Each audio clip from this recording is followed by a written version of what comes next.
Assalamualaikum warahmatullahi wabarakatuh. Bismillahirrahmanirrahim.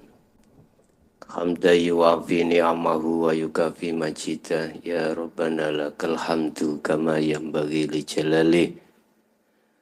Asyhadu an la ilaha illallah wa asyhadu anna Muhammadan abduhu wa rasuluh. Allahumma salli wa sallim wa barik alaihi wa ala alihi wa ashabihi ajma'in. Rabbi israh li sadri wa yassir li amri wa hlul 'uqdatam min lisani yafqahu qawli. Asyhadu an la ilaha illallah wa asyhadu anna Muhammadan abduhu wa rasuluh. Allahumma salli wa sallim wa barik alaihi wa ala alihi wa ashabihi ajma'in. Amma ba'du. Bapak Ibu hadirin jamaah, saudara-saudaraku dimanapun Anda berada. Alhamdulillah dalam kesempatan siang hari ini kita masih diperkenankan bertemu. Semoga apa yang akan kami sampaikan betul-betul menjadikan satu ilmu yang bermanfaat. Dan kali ini kami akan mencoba untuk menjelaskan tentang bagaimana cara hati untuk bertahan di maqam musyahadah. Hati bertahan di maqam ma'rifat Allah. Hati bertahan di posisi merdeka.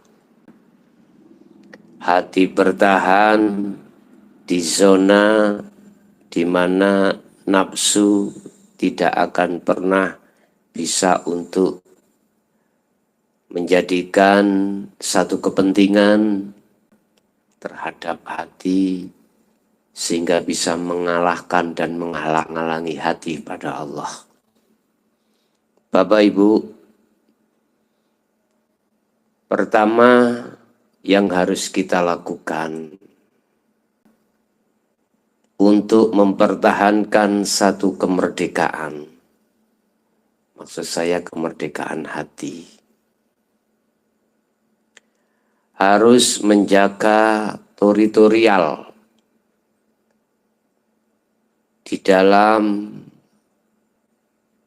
seluruh jagatnya hati lewat berbagai cara. Sebab Bapak Ibu, satu kemerdekaan yang kita raih dengan satu perjuangan itu lebih ringan daripada kita mempertahankan satu kemerdekaan. Sekali lagi, mempertahankan satu kemerdekaan kebebasan jiwa dari hawa nafsu itu lebih berat daripada memperjuangkan untuk memperoleh satu kemerdekaan.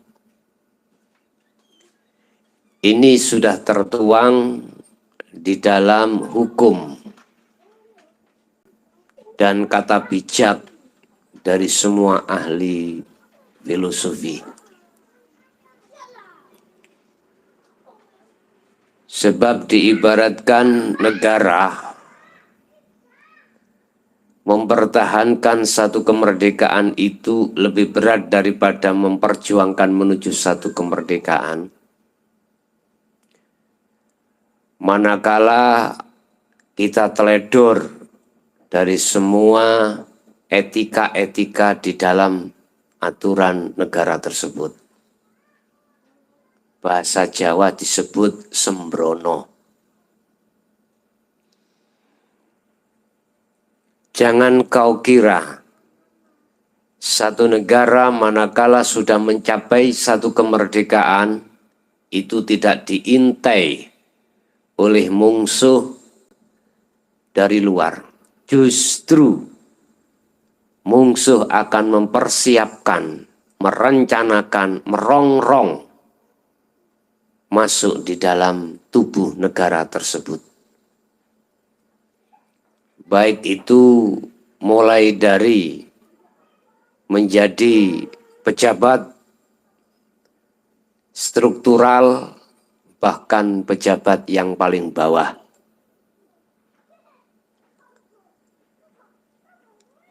Lewat itulah sehingga bisa merubah dari satu undang-undang yang menguntungkan terhadap golongan tertentu yang kami maksud adalah musuh negara tersebut. Walaupun jumlahnya kita amat banyak, tetapi kalau dari sisi kekuasaan, ekonomi, sosial dipegang oleh musuh-musuh negara tersebut, maka tidak mohal suatu saat kita akan mengalami hal yang lebih buruk daripada ketika saat sebelum mencapai satu kemerdekaan. Bapak Ibu hadirin jamaah rahimakumullah. Begitu juga tidak ubahnya negara hati kita. Kita lebih mudah mencapai satu zona kemerdekaan hati dari belenggu-belenggu hawa nafsu daripada kita mempertahankan setelah kita mencapai satu musyahadah. Sudah menjadi hukum bagi Anda manakala naik derajat di mata Allah satu hamba, pasti Allah akan memberikan ujian yang lebih berat lagi. Yarfa'illahu alladhina amanu minkum walladhina utul ilma darajat. Pasti Bapak Ibu, saudara-saudaraku dimanapun Anda berada, mensikapi hal ini bagi Anda yang sudah sampai pada musyahadah walaupun di tingkat fana, Anda harus memperhatikan beberapa hal di bawah ini. Pertama, lewat dasar ya ayyuhalladzina amanu dzkurullaha dzikron katsiron. Wahai orang-orang yang sudah sampai di titik musyahadah pada Allah, udzkuru, gunakanlah selalu hatimu zikir terhadap Allah, zikron katsiron, dengan zikir yang sebanyak-banyaknya. Yang kami maksud zikir di sini adalah hati sadar dan menyadari bahwasanya semua apa yang ditampilkan pada dirimu, hatimu harus menyadari semuanya itu peran Allah. Tentunya ini dengan bahasa hati, yaitu iman atau rasa.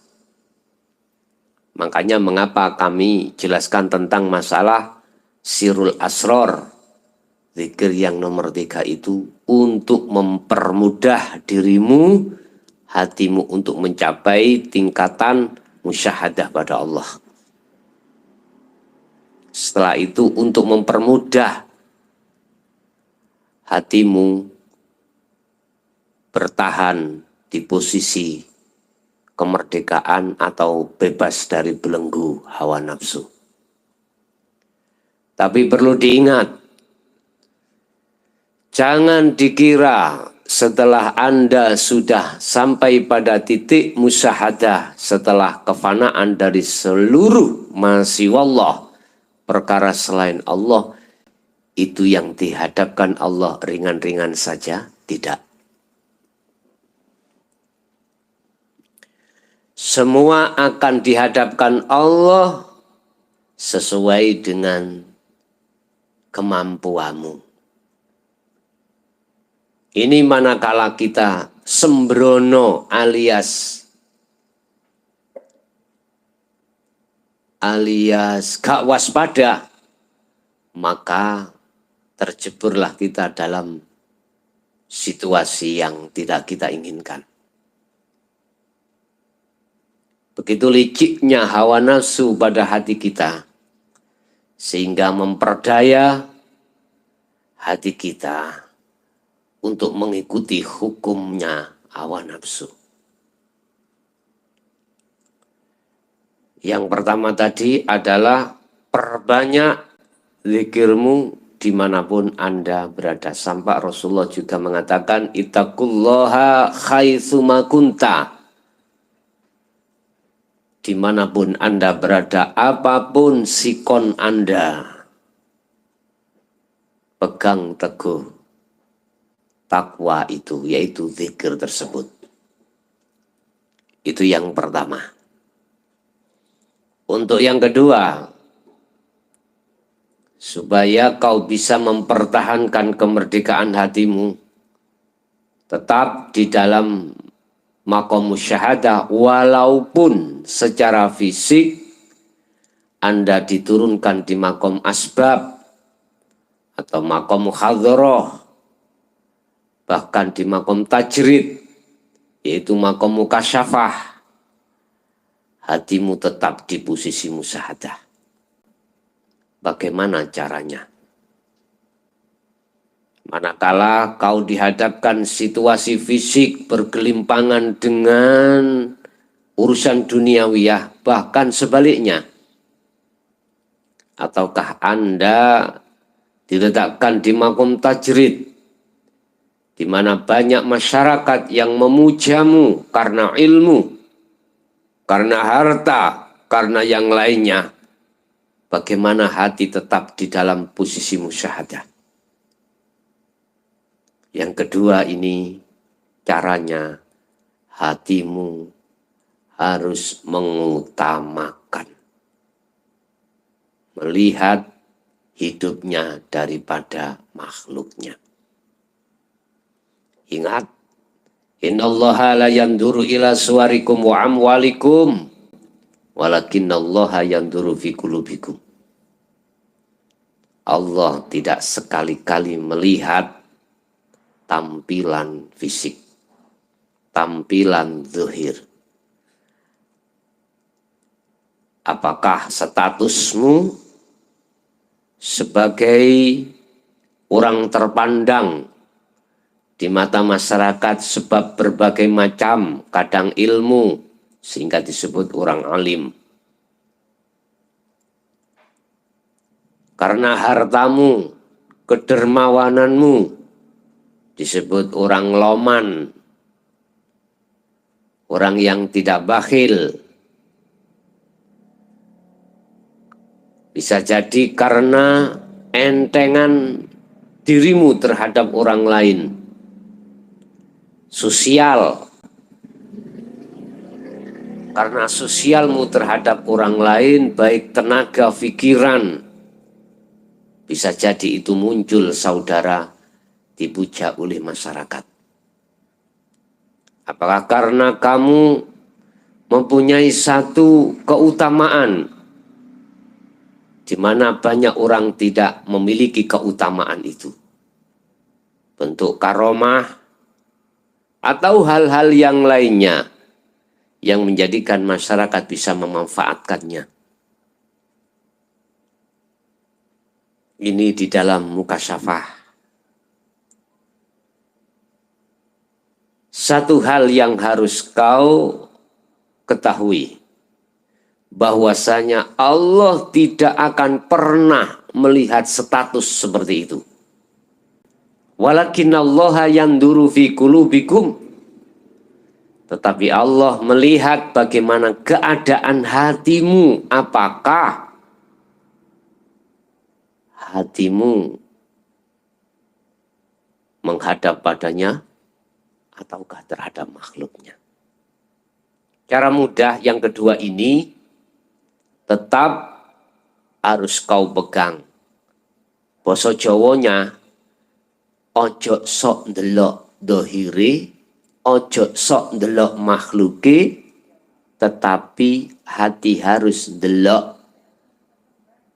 Allah yang berperan di situ.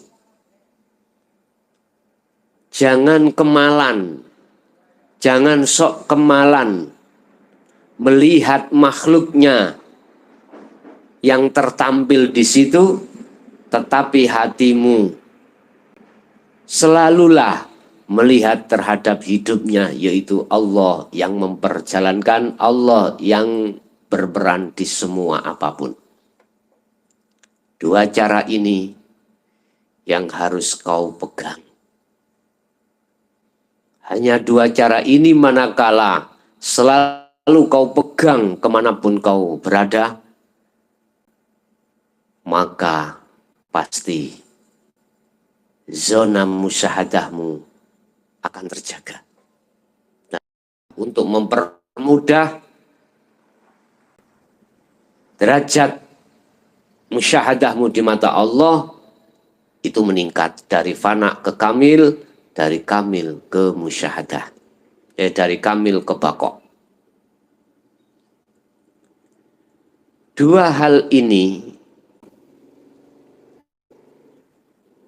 yang jarang di antara tengah masyarakat itu disampaikan, karena kita harus mencari sendiri.